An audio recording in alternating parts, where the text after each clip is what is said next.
Yo, yo, yo. I'm Candy. I be knitting, and today I be deep diving into my latest finished object. This is the Knit In, that's the letter N, slip by Stephen West. This is a top-down shawl. It was published in 2016, so therefore it was published in April 2016, so we are coming up on the 10th anniversary of this shawl. And it is a top-down shawl. Actually, I think it might start with a garter tab. Yeah, it starts with a garter tab cast on. Goes into what he calls the knit and slip, where you knit one row on the right side, then you knit the same row again on the right side, then you do 2 rows on the wrong side. It's also a method that's featured in the slip extravaganza. Is it the slip extravaganza? I actually have the shawl right here. Or is this no, this is the exploration station. So this section of the exploration station where you have these garter ridges, and then there's a few pops of eyelets, and then this the second section is, or it's section 3 in the pattern, I believe. You go into some more eyelets, and then some short row methods, and then it ends with these cilia, I don't know what to call them, dangly bits, and then it's finished all with a picot bind off. And some more stats about the pattern. It was published in 2016. It can be purchased for either $8.44 in US dollars as of today, or it can be purchased within the collection, which is West Knits Best Knits Volume 1, which is $30. I own the hard copy of West Knits Best Knits Volume 1. I don't believe that they publish this anymore, so I believe if you want the collection of shawls, I believe you can only get the ebook version, or you can purchase the single pattern electronically. As of today, there are 638 projects on Ravelry. The what do you call that thing? The pattern is available in English or in French. And it comes in 2 sizes, a size small and a size large. It's knit on size 4 needles. The gauge is 22 stitches by 24 rows. The small is a 3-color shawl. The large is a 4-color shawl. And the small recommends 910 yards of yarn. The large, a total of 1,200 yards. The wingspan would be 86 inches versus 96 inches, respectively. The skills needed for this shawl, as I said before, Stephen West, to me, I believe this is, like, as far as difficulty rating goes, it's an advanced beginner. Like, you know, you've knit a few things, you're ready for like a formal pattern, because really everything that you're going to do, usually Stephen West tells you exactly what to do.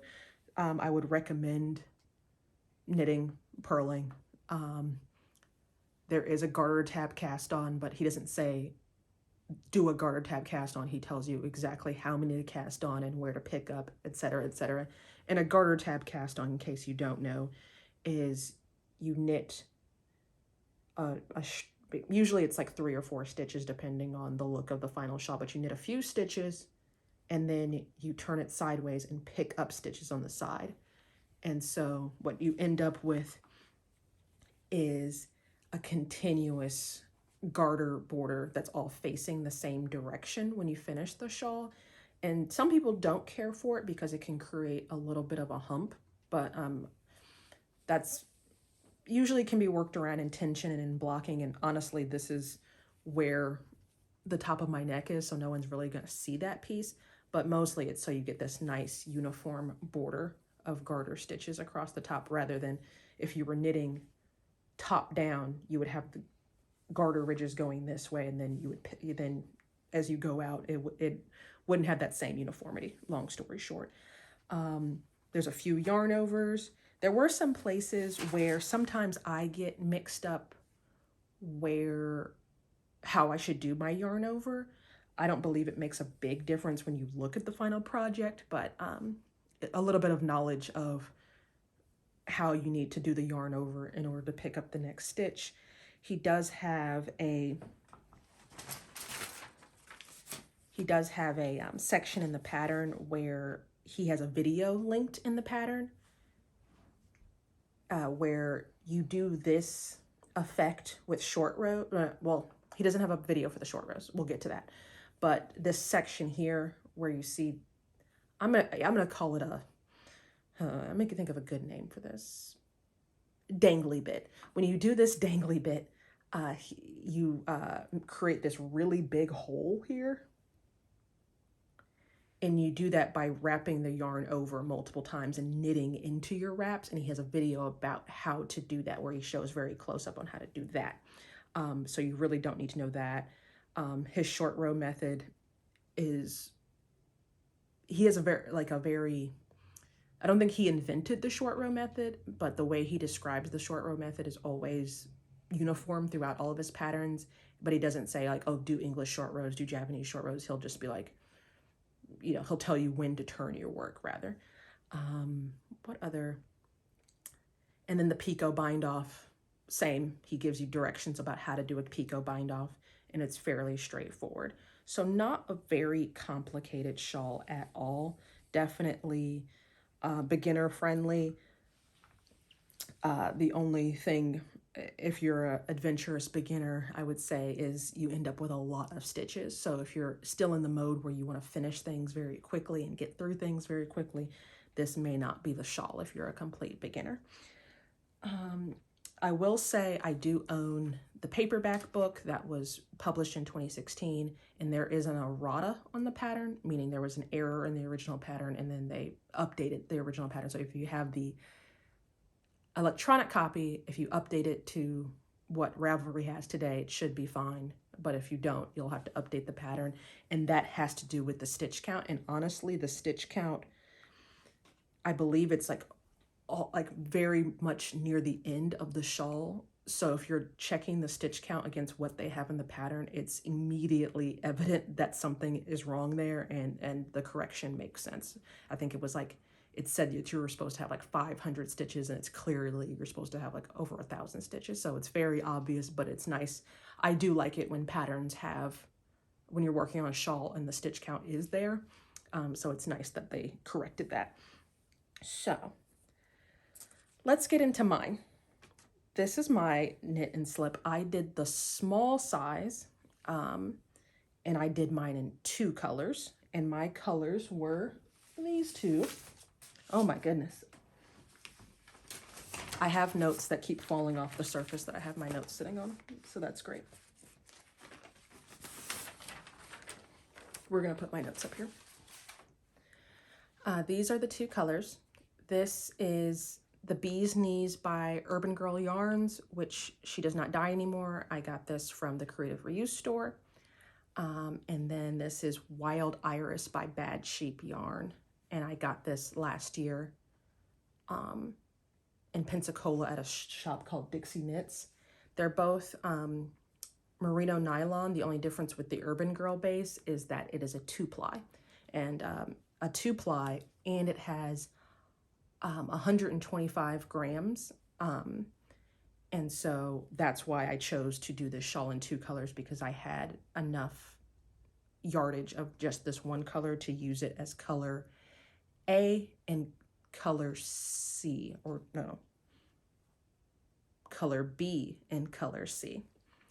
And then my color A is the Wild Iris. And the Wild Iris, in case you cannot tell, it is mostly purples, but it has blues and greens and a little bit of yellows and some pale lavender areas and some dark purple areas.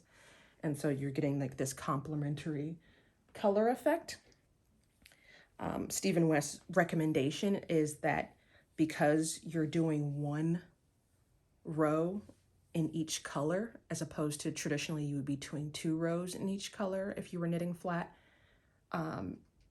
he says either, he recommends you either do a high contrast like I've done here where you have the yellow really popping against the purple, or you do two colors that are kind of similar and then you can fade it and you'll get like a really smooth, lovely fade gradient, and the colors will kind of meld perfectly into each other because you're only doing that one row. I will say the yellow is obviously brighter, and so you're seeing a lot more of the yellow, but also the way the knit and slip works, most of my garter ridges are also yellow, and so you're getting the 3D effect of the yellow being that much bolder. So you're seeing a mostly yellow shawl with blips of purples and greens and yellows.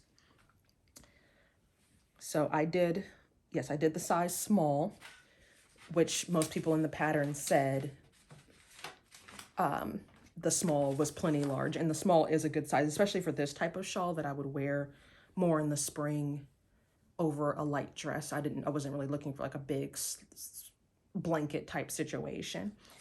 I ended up using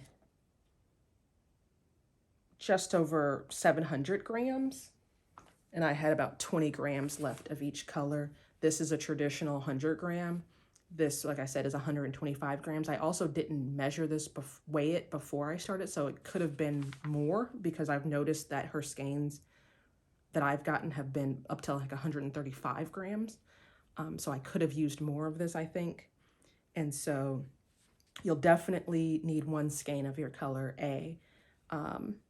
But if you have like a bigger skein like this, you can get away with this for color B and C or any other combination. Obviously, you can do this, and you could do this all in one color if you really wanted to. I did the small size. My gauge for this was 26 stitches.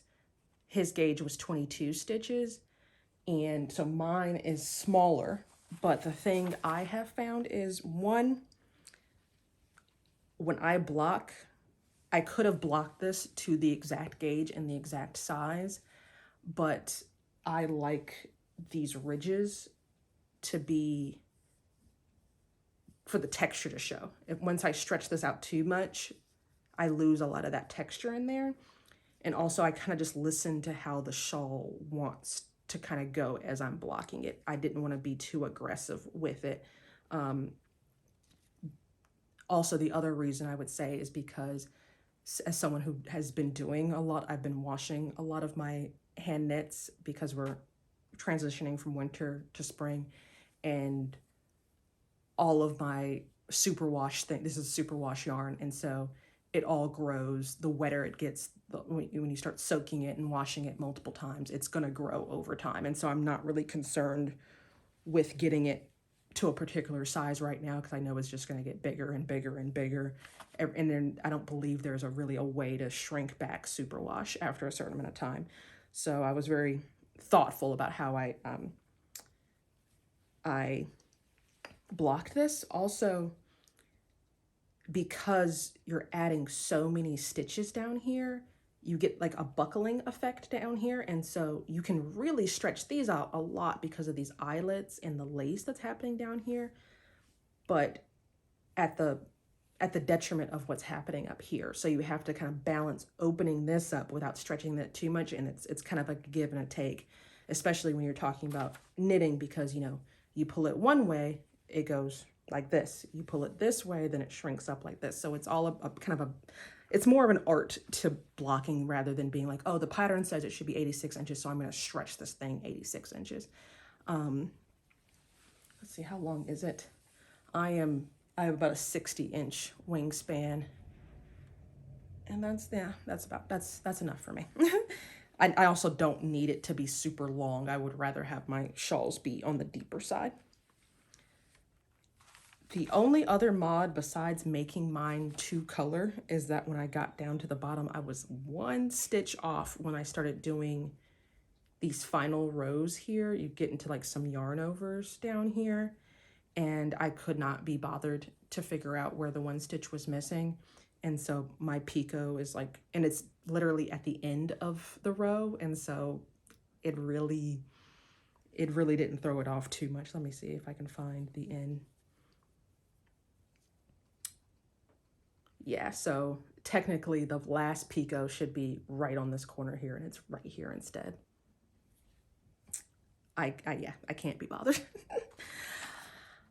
So let's get into my thoughts about this pattern. I teased it last time we talked. Not my not my favorite Stephen West pattern by a long shot. I would say this has been, I've been slow. I own West Knits Best Knits Volume 1 and 2 and the first hybrid knitting book. And this will be, I want to say, my 6th shawl. I really do need to pull out all my shawls and look at them. And my plan is to knit every single shawl he's ever done because I'm a huge fan. So this is my 6th shawl and my least favorite shawl. Not my least favorite Stephen West pattern. There is a hat that I hate more, but I hate that hat because it has bubble stitches, and I learned that I do not like bubble stitches. So it's going to be really interesting when I get to some of the bubble shawls. So what did I like about the pattern? Let's start there. I liked that I was able to use 2 colors. The yardage worked out. A lot of his patterns sometimes call for like 4 and 5 colors, and it's kind of hard to make that work within the family of yarn and within my stash, and finding 4 or 5 colors that work together. And then I end up with half of a skein left over, like, you need color E and you use 20 grams of color E, and I was like, it's a little bit frustrating. So this was like just the right time, the right place for this shawl to work for me. I do also like that for the most part, because of the knit and slide technique, I'm having a hard time telling what is the right and the wrong side of this shawl, which, sometimes, I'm out and about and I'm throwing on my shawl just to keep warm, and then I'm like, oh, it's on backwards, and I really want to show off the motif. And it pretty much works equally on either side, and depending on if you're very thoughtful about where you weave in your ends. I really, like I said, I cannot tell. This is the right side. I know this is the right side, but I really couldn't tell. That made it difficult when I was knitting, though, because then I was just like, shoot. And so I did have a stitch marker to mark the right side, but as far as for wearing goes, that is a positive. But why wasn't this my favorite Stephen West pattern? So the thing I love about Stephen West, why he's one of my favorite designers, is one, because he is it feels like when I'm knitting his patterns, he's like a knitter's knitter. Like, he is writing the pattern because he knows this will be fun to knit.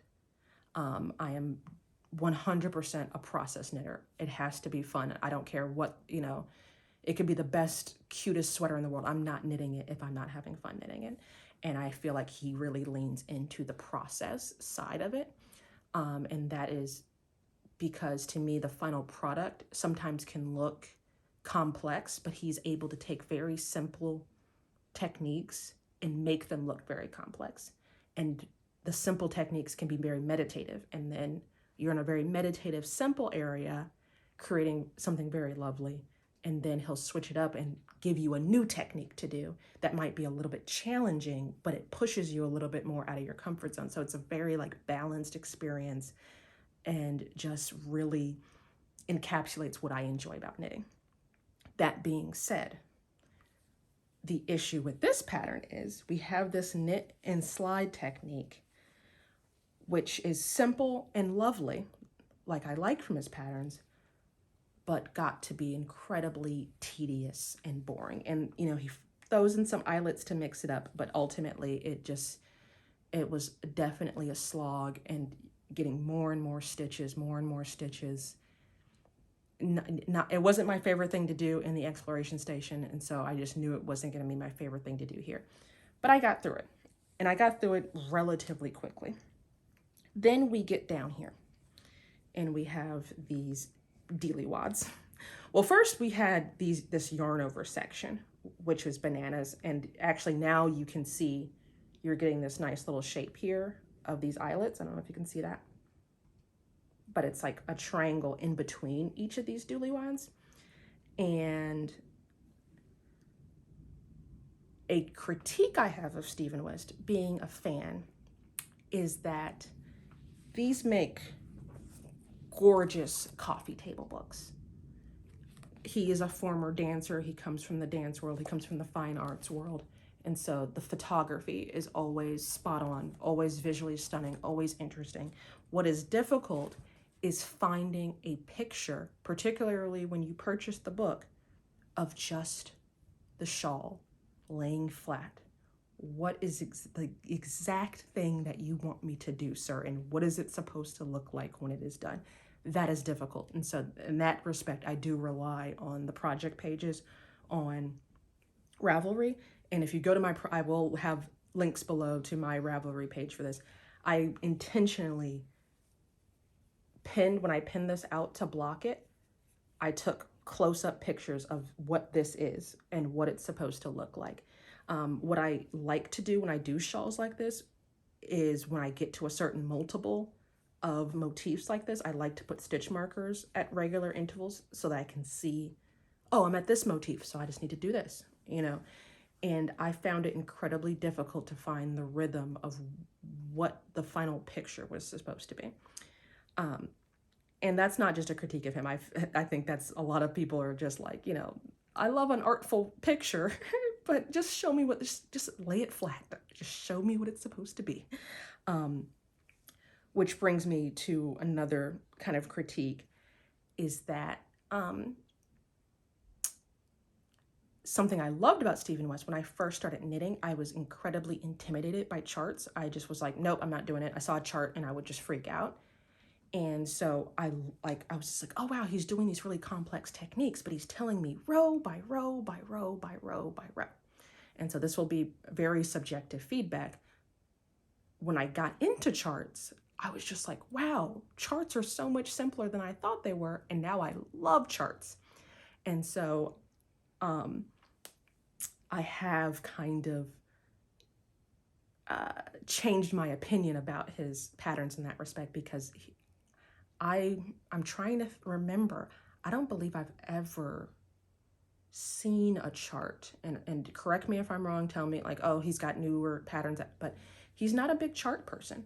And the patterns can get very long, especially when you're doing, we get here and we have so many stitches, and then we create this piece here. So we have this huge hole where he does the yarn over technique, and he has a video on that. Then after you do the yarn over technique, each of these sections are little mini short row sections.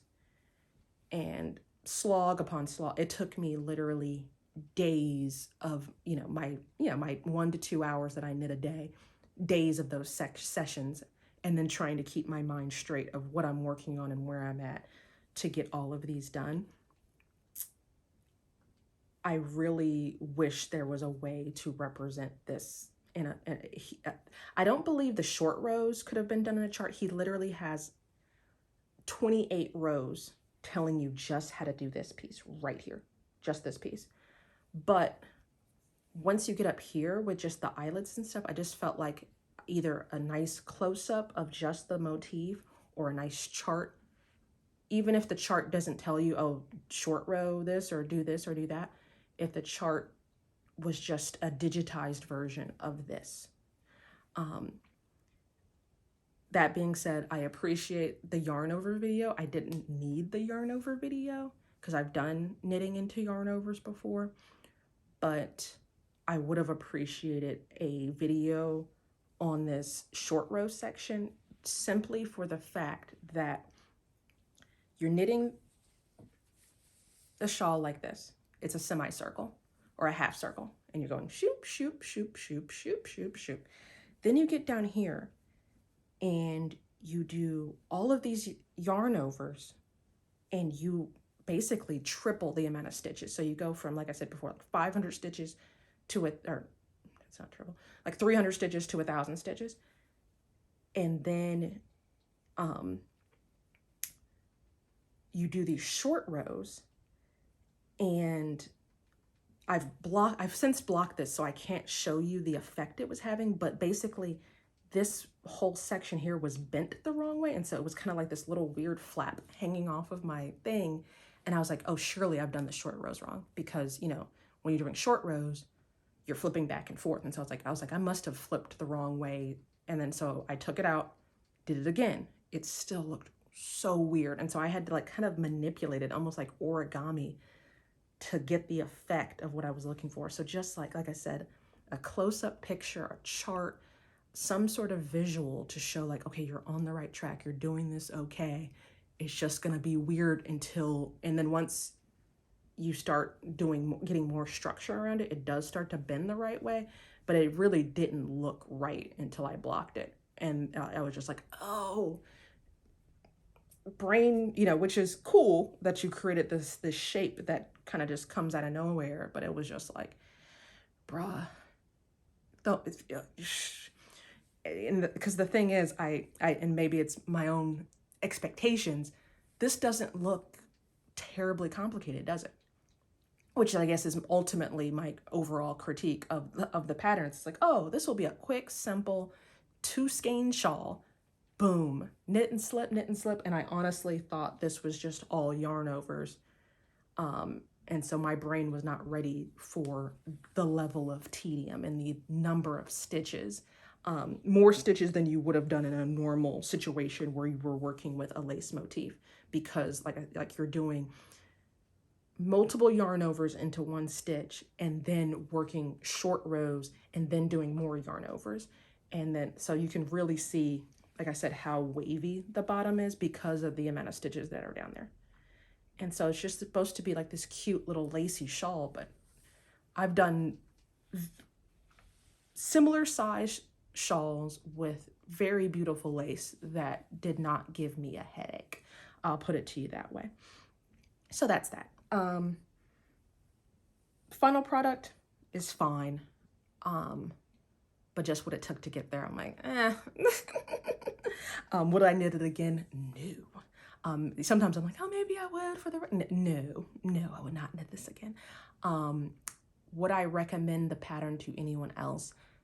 There are better patterns out there. I have not, let me see. Let's open up West Knits, Best Knits Volume 1, because this is $30. So I've done the Exploration Station, the Dotted Rays, the Vertices Unite, the Knit and Slide. So this is 4 patterns I've done out of a 1, 2, 3, 4, 5, 6, 7, 8, 9, 10, 11, 12. 12 patterns for $30. I've done 4 of them. The patterns cost about $8 each. So I've done $32 worth of patterns out of a $30 book. So yes, I believe the $30 collection is worth it, especially if you are a Stephen West fan. Would I pay $8 just to knit this one? No.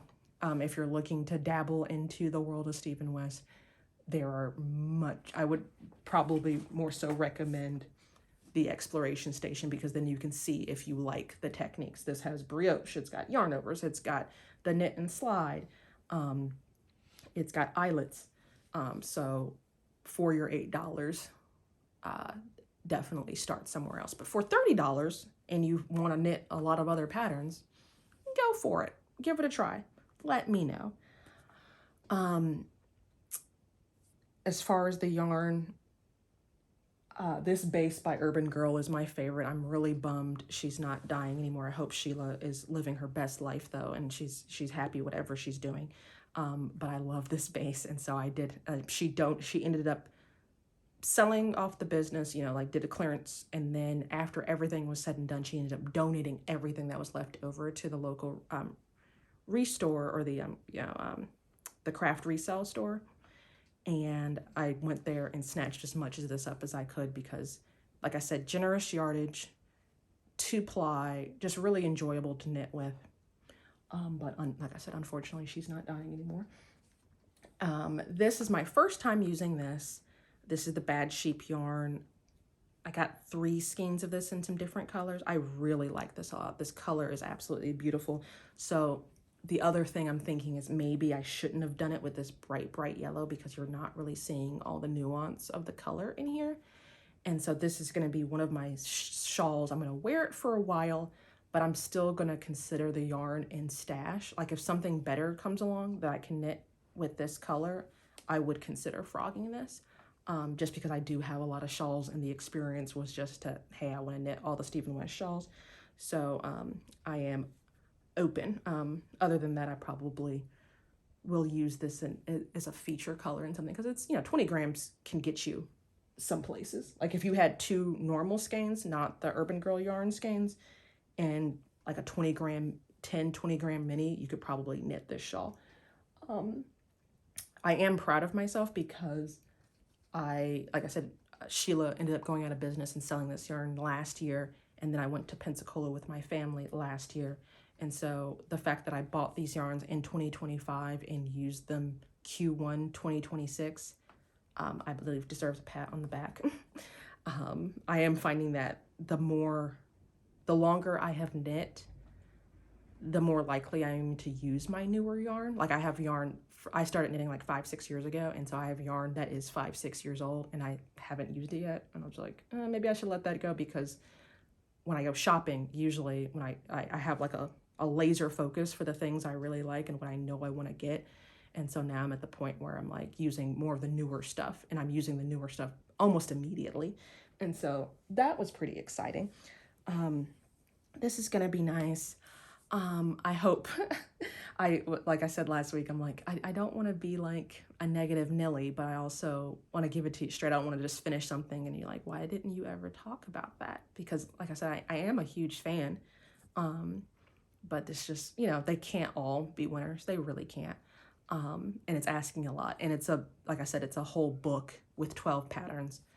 You know, 1 or 2 of them are going to be a little bit of like, you know, a filler, you know, and that's them's the breaks. And I'm sure there's someone out here that this is like, oh my God, I love that pattern. Like that's the glory of knitting.